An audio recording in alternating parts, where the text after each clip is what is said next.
அலையடிக்கும் கடல்களாலும் வானுயர்ந்த மலைகளாலும் சூழப்பட்டு காடு வளமும் நல்ல களனி வளமும் என்ற செழிப்புகளோடு இருந்த பாரத தேசம் சிற்றரசர்கள், பேரரசர்கள், பாளையக்காரர்கள், ஜமீன்தார்கள் என்ற பலதரப்பட்ட ஆட்சி முறைகளால் தனித்தனி அரசுகளாக செயல்பட்டு வந்தன.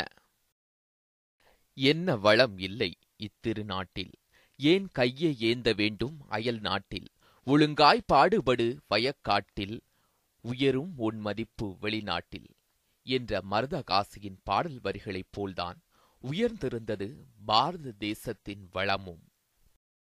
இது அயல் நாட்டவர்களின் கண்களில் உறுத்தலை ஏற்படுத்தியது. இந்த பாரத தேசத்தை ஆள வேண்டும், இல்லை இல்லை அடிமைப்படுத்த வேண்டும் என்ற எண்ணம் துளிர்விட ஆரம்பித்தது. சூரியன் மறையா சாம்ராஜ்யம் அமைய வேண்டும் என்றெண்ணிய பிரிட்டிஷ் அரசிற்கு அதற்கேற்றாற்போல்தான் கிழக்கிந்திய கம்பெனி தங்கள் வியாபாரத்தை தொடங்கியிருந்தது இந்தியாவில். பிரிட்டிஷ் அரசாங்கத்திடம் வாங்கிய கடனை கிழக்கிந்திய கம்பெனி கட்டத் தவறியதால் கிழக்கிந்திய கம்பெனி பிரிட்டிஷ் அரசாங்கத்தின் நேரடி கட்டுப்பாட்டிற்குள் வந்தது. பிரிட்டிஷ் அரசோ கிழக்கிந்திய கம்பெனிகள் வியாபாரம் செய்த பகுதிகளை தனதாக்கிக் கொள்ள துடித்தது. அதிலே மிகப்பெரிய வெற்றியை கண்டுவிட்டது என்பதை விடவும் இந்தியாவை ஏகாதிபத்திய பிரிட்டிஷின் அடிமை ஆளுமைக்குள் கொண்டு வந்து விட்டது என்றே சொல்லலாம். அவர்கள் வைத்ததுதான் சட்டம். கொடுமைகள், அடக்குமுறைகள் எல்லாம் ஏராளம். சொந்த நாட்டிற்குள்ளேயே அடிமையாக்கப்பட்டால் பாரத தாய். பரங்கியனுக்கு பாரத தாய் அடிமையாவதோ, அவள் கைவிலங்காலும் கால் விலங்காலும் நாளும் நோவதோ என்று வீறு கொண்டனர் பாரத தேசத்து மக்கள். இந்த நேரத்தில்தான் ஒரு மிகப்பெரிய போராட்டம் வெடிக்கிறது. பாரத தேசத்தின் தென் எல்லையான மதராஸ் பட்டணத்திற்குட்பட்ட வேலூரில்.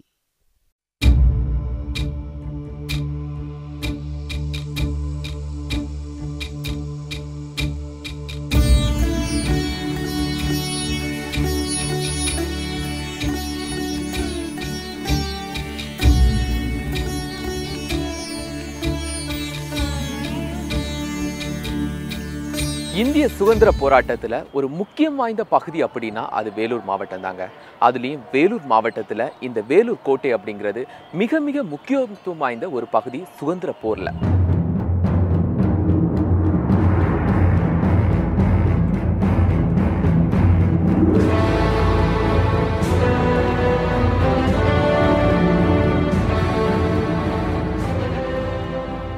வேலூர் கோட்டை உலகில் கற்களால் ஆன கோட்டையில் அழியாத கோட்டை இன்றளவும். இந்திய விடுதலை சுதந்திரப் போரின் முதல் விதை விதைத்த இடமும் இதுதான். பல மன்னர்களை உருவாக்கிய இடம் மட்டுமல்ல, இந்தியாவில் ஆங்கிலேயர்கள் பிடித்த முதல் இடம். முதல் அடியும் அவர்கள் இங்கேதான் பெற்றார்கள் என்று பல வரலாற்று பக்கங்களை சுமக்கிறது இந்த கோட்டையின் சரித்திரம்.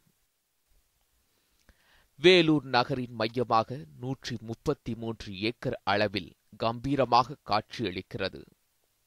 1566 பொம்மு நாயக்கர் என்ற குறுநில மன்னரால் இக்கோட்டை கட்டப்பட்டது. வேலூர் கோட்டை அப்படிங்கிறத பார்க்கும்போது ரொம்ப பிரமிப்பா இருக்கு. இந்த வேலூர் கோட்டை யாருடைய காலத்துல கட்டப்பட்டது சார்? வேலூர் கோட்டை என்பது பொம்மு நாயக்கர் காலத்தில், அதாவது துவக்க காலத்தில் பார்த்திங்கன்னா நம்ம தமிழக வரலாற்றில் சோழர்கள் காலம், பல்லவர் காலம் தாண்டி நம்ம பொம்மு நாயக்கர் காலத்தில் அது கட்டப்பட்டது. ஆனால் அந்த சமயத்தில் பார்த்திங்கன்னா கிட்டத்தட்ட அந்த பல நூற்றாண்டுகளுக்கு முன்னாடி இதனுடைய கலை பாருங்களேன் எங்கும் இருந்துராது. அதாவது நீங்கள் சரித்திரத்தில் வந்து உலகத்திலே வந்து இது 7வது இடம்னு சொல்கிறாங்க. அப்படியேப்பட்ட ஒரு கலை நயம் மிக்க இன்னைக்கு வந்து அறிவியல் வளர்ச்சி ரொம்ப வளர்ந்துருக்குது உலகமே. இன்னைக்கு 7வது இடம்னா கற்களால் கட்டப்பட்டதில்ல. ஆமாம் கற்களால் கட்டப்பட்டதில் முழுக்க கற்களால் பாருங்க. அதுவும் எவ்வளோ அழகாக வடிவமைத்து இன்னைக்கு சொல்கிறோம், இன்னைக்கு வந்து மிகப்பெரிய அளவில் விஞ்ஞான முன்னேற்றம் இருந்திருக்குது. ஆனால் அந்த முன்னேற்றத்துக்கெல்லாம் முன்னாடி, அதாவது 1800ன்னு சொல்கிறோமே அதாவது அதுக்கெல்லாம் முன்னாடி இது கட்டப்பட்டது.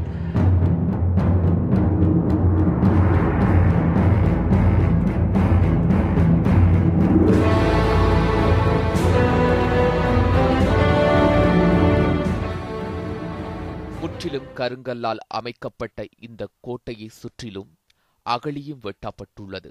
இதில் என்ன ஒரு பியூட்டின்னு கேட்டிங்கன்னா, எங்கேயுமே இல்லை. பல கோட்டைகள் நம்ம பார்த்துருக்கோம், தமிழகத்திலோட பார்த்துருக்குறோம். ஆனால் இந்த கோட்டைக்கு ஒரு என்ன ஒரு முக்கிய செய்தின்னு கேட்டிங்கன்னா, அகழி. இந்த அகழி தோண்டப்பட்டது வந்து அந்த கோட்டையை சுற்றி கிட்டத்தட்ட பார்த்தீங்கன்னா 133 ஏக்கர். பார்க்கும்போதே தெரியுது, மிகப்பெரிய அந்த தண்ணி எல்லாம் இதில் தெரியுது. ஆமாம், இது மொத்த பரப்பளவு 133 ஏக்கர்.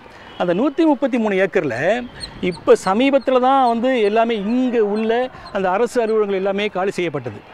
இதற்கு முன்னாடி வந்து அவர்கள் ஆளுமையில், அதாவது பொம்மநாயக்கர் அவர் என்ன பண்ணார்னா, அவர் தான் இந்த ஜலகண்டீஸ்வரர் கோயிலை கட்டினது.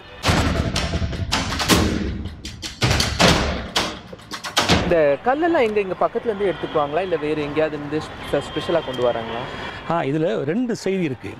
இப்போ நீங்கள் சொல்கிற மாதிரி இந்த கோட்டையை கட்டுவதற்கான தேவையான கற்கள்லாம் பக்கத்தில் மலைகள் இருந்தது, அங்கேருந்து எடுத்துக்கிட்டாங்க. நம்ம தஞ்சை பெரிய கோயிலுக்கு தான் சுற்று வட்டாரத்தில் 100 கிலோமீட்டர் சுற்றளவுக்கு எந்த மலையும் இல்லாமல், அது ஒரு பெரிய வரலாறு. அதுக்கு நம்ம போக முடியாதுனா கூட இதை கோடிட்டு காமிக்க வேண்டிய சூழல் இருக்குது. இப்போது அங்கே 100 கிலோமீட்டர் சுற்றளவுக்கு எந்த மலையும் இல்லாமல் அங்கேயும் இதுபோல் கட்டப்பட்டது. ஆனால் இந்த கோட்டைக்கு வந்து ஒரு வரலாறுன்னு கேட்டிங்கன்னா, சுற்று வட்டாரங்கள் உள்ள மலைகள் அதிகமாக அதில் இன்னொரு செய்தியும் இருக்குது.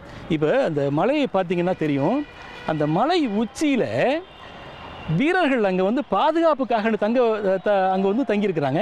அவர்கள் தங்குவதற்கு அங்கேயே ஒரு சிறு சிறு கோட்டைகள் அங்கே இருக்குது. அவர்கள் தங்குவதற்கான எல்லா வசதிகளும் எப்படி அங்கே இருக்குது. நம்ம இப்போ பார்க்குற அந்த மலை உச்சி அங்கிருந்து ஆற்காடு வரைக்கும் இந்த சுற்றளவு முழுக்க அங்கிருந்து பாதுகாப்பு, எதிரிகள் யாரும் வருவார்களா என்பதை கண்காணிப்பதற்காக அங்கே இருக்குது அந்த கோட்டை.